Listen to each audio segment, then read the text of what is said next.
Good evening, Twitchers and YouTubers, and yes, this is a new series that I'm starting here on my Twitch channel for Bluegoose Racing and Streaming. It's the Bluegoose Interview Series, and I'll be trying to do my best to talk to some of your favorite iRacing personalities, drivers, and heck, even other things behind the scenes. And tonight, for the first episode, why not? Let's get a couple champions in here, both winning their championships in their respective series in sim racing authority. That being the SRA Snowcone Production Series champion Femi Olat and the SRA AA Gen 6 Series champion was just completed just a few minutes ago. That being Darik Bourdeau. Guys, welcome to the show. Thank you. Now, first of all, I'm going to start off with you, Femi. Last night, you were among the top six. You just had a huge win at Daytona in the race prior to this.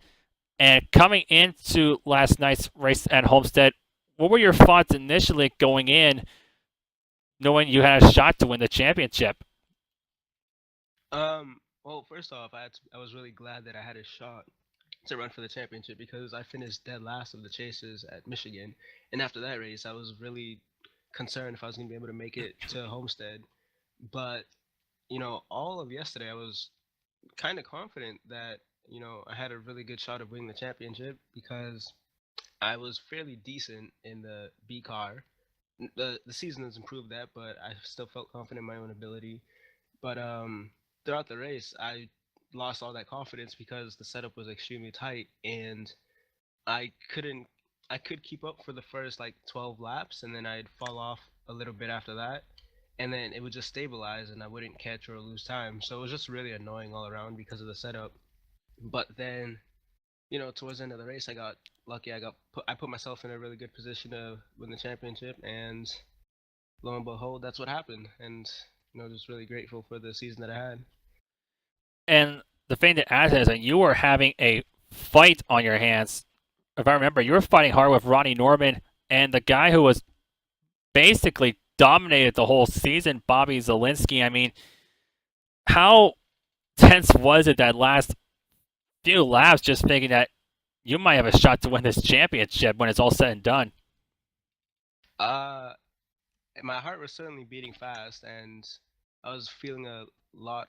I was feeling really sick that entire day, so my heart beating even faster was just giving me more of a headache, which I got scared because I thought I was gonna lose my confidence or lose my concentration. But the most awkward thing about that entire last few laps was I thought I was racing Ronnie for the championship until Zelensky keyed up and wanted Ronnie to let him by. So the entire time I thought that we were the top three in the chase and I'd have to hold off Ronnie and Zelensky, but then with like 10 to go I realized that I was just battling Zelensky. So if he got by Ronnie, it was whatever, but I was gonna try to do all that I could on the outside to keep Zelensky off. And finally, how gratifying is it a feeling knowing that you're able to win a championship and even one race in sim racing authority, which coming from personal experience with myself, it has to be extremely difficult with the amount of talent that's out here.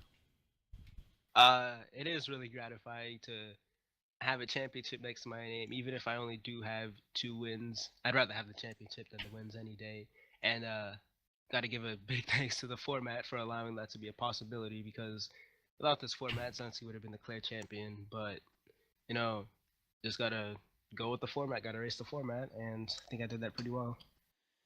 Now, we'll get back to you, family, in just a little bit, but now I want to jump over to the man known as the Dard, that being Darik Bourdeau, your SRA AA Gen 6 Series champion.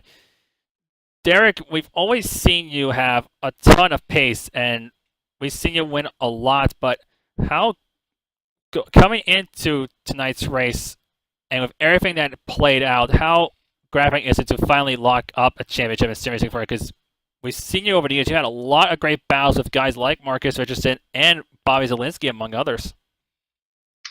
Yeah, it's like I've said, it's good relief. Feels good. Um, Race went pretty smoothly. Coming into the race, like I've said in interviews last week, um, Olmsted is my probably one of my best tracks. My favorite track to race at. The setup was really good for me and my driving style, like a sort of looser setup. So you have to really say that right here. and just literally go in, just race the race, try to know what's going on with the chasers. I had Bobby Zelinski in second pretty much the whole race. I was leading, and just had to figure out the longer runs because that's the only part I was sort of being beat at.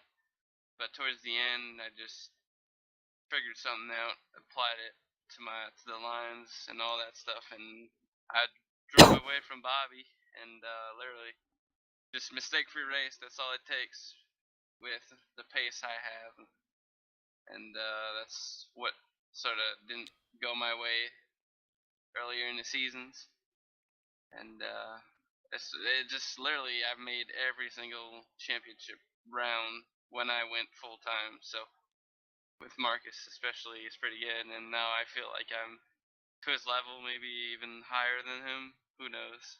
But yeah, it feels great. Now, with all the championship stuff and now everything pretty much out of the way, and you guys can kind of relax for a week until we get the ball running again next season, I kind of want to ask a few other questions, like in iRacing, maybe a few other things as well to both you guys. We're gonna start with well, he's my second this time. We'll start you first this time, Darik. What got you into iRacing, and in particular, how did you find out about the league Sim Racing Authority? Well, I got into iRacing because I was trying to back in I don't know when it was it like 4 years ago. I built a computer to start gaming on PC, mainly with the focus of literally playing shooters and MMOs and all that stuff. But then my teacher had a wheel, and we had like a LAN party because I was like in computer science and all that stuff. And my teacher brought his sim rig. He had a Fanatic CSR wheel and like all the seats and all that stuff, and I found that really really good. So like a week after, I bought myself the same exact setup, and had one screen at the time. He had three, but I only started with one, and I started racing Live for Speed, and I started watching iRacing because I was just literally googling the best sim games out there, and iRacing was part of it. And I went to the stream, and Norgar was streaming daily at the time, and I was like, man, I gotta get this, and I just literally waited, and then I was like, all right, this is time. So here I go, and then I just got hooked from the first race, and then I got my license so I can run with Nordgar, and the fun was that. And then Nordgar, when Nordgar sort of split up, that's how I found SRA. They started SRA, and here I am racing in here. So that's basically it for how I got into racing and found out about SRA. Yeah, we all know about Nordgar these days, that's for sure. Very popular guy around here racing. And same question for you, Femi. How did you get involved in iRacing, and also how you find SRA? Well, I bought a wheel a really long time ago for NR 2003, so I was just racing that, and then from just watching NR 2003 videos on YouTube, I saw iRacing and I saw Rutgers Kev, and I was like, wow, that actually looks pretty cool. Like it looks pretty real. So, I was interested in for a long time, but I never like really wanted to pursue it because I didn't know exactly what it was. But then Marcus Richardson and Tyler Ducharme bought iRacing. They're like, "Oh, it's the best thing ever. It's actually like real." And I hadn't really talked to them much since the Xbox days of NASCAR 9 because Xbox didn't really have a good game after that. So, after a while, they persuaded me to get iRacing, and yeah, since they were in SRA, I also came into SRA because of them, and it's been the best thing ever since. Now, a couple more questions here for you guys before I kind of wrap this up here.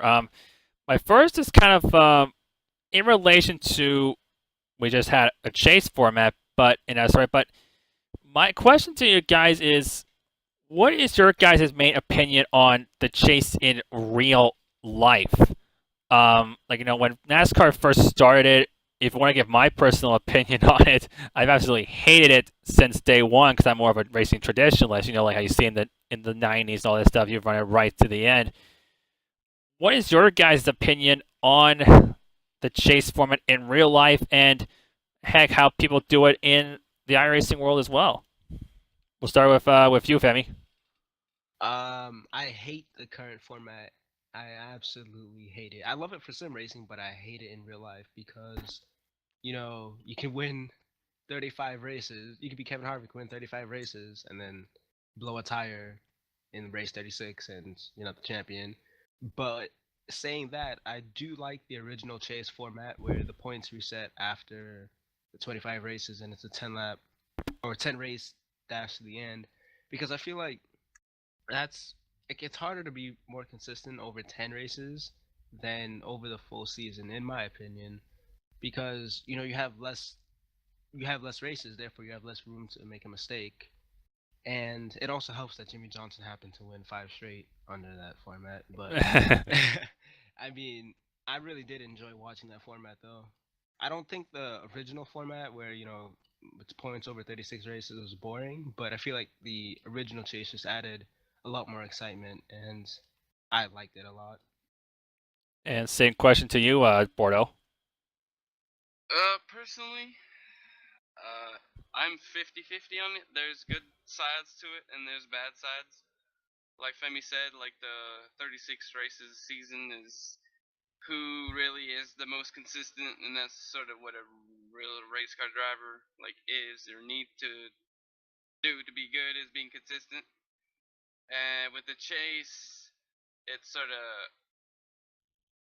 it's being consistent for 10, and this year is who can not have a mechanical failure and who is good on like really high pressure situations. Which I like the high pressure situations, but I don't like the fact that you have almost need to not do anything wrong, which is all right. But if you do have something wrong and you're like someone like I don't know, Kevin Harvick, who's been leading the points since the second race of the season, and he's out, that's really not really what I'm looking for. But again, this chase format is bringing more excitement, more when they wreck, like last year Joey Logano. That I find that pretty cool. I like that sort of Yeah. stuff.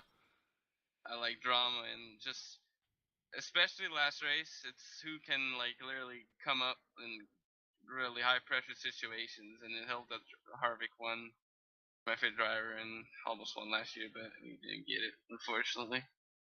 But like I said, I'm 50-50 to be honest with you. Now, finally, to wrap this up, everyone. Now, we know everyone's been hyping the living heck out of dirt, which will be coming to iRacing very, very soon. But not counting that, and Darik, I'll start with you for this last one. If there was one thing you could change or add to iRacing, not counting what's coming up, what would it be? Um, what I'd add, that's not coming up. If you count day to night transition, is that coming up? Because that's one thing I really want to. Probably the thing that everybody wants to be honest with you, on iRacing.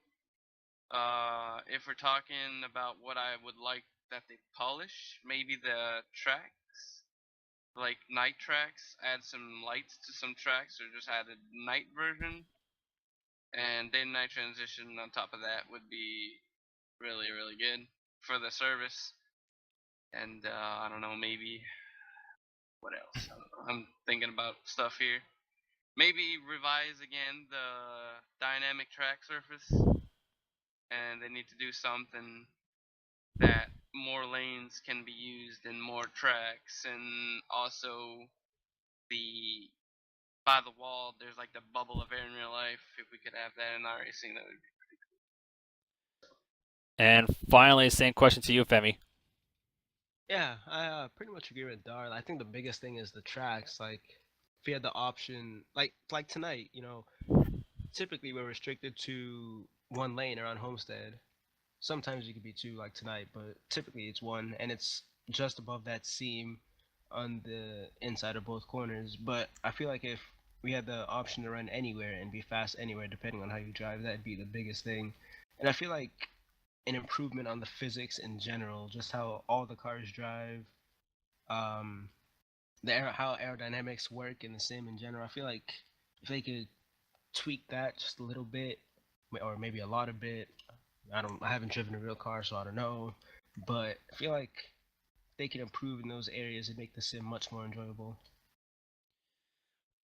Well, that's definitely good points there for sure, Femi and Darik. And so, on behalf of myself at Bluegoose Racing and Streaming, I really, really appreciate you guys coming in and taking the time to being a part of this new series that I'm starting on. It'll be done occasionally, many times I can do it. But I said, thank you so much, both of you guys, for coming in and being a part of this. Thanks for having us, and good luck with your series. Hope it goes really well. Yep. Thanks for having me.